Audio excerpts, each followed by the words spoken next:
hesabu na 15 effective date will be 18 October 2021 when he was arrested.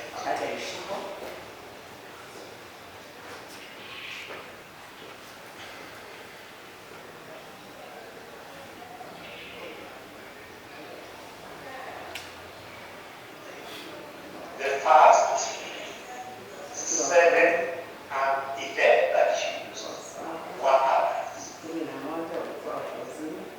Having considered what each said in mitigation,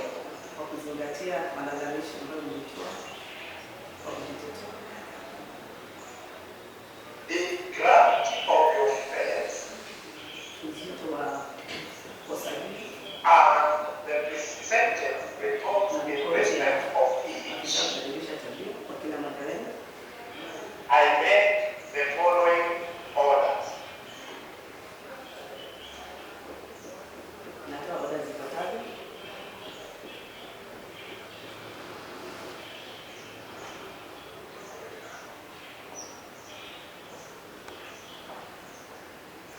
Each accused will serve 40 years imprisonment on each count where conviction was entered, and the sentence will run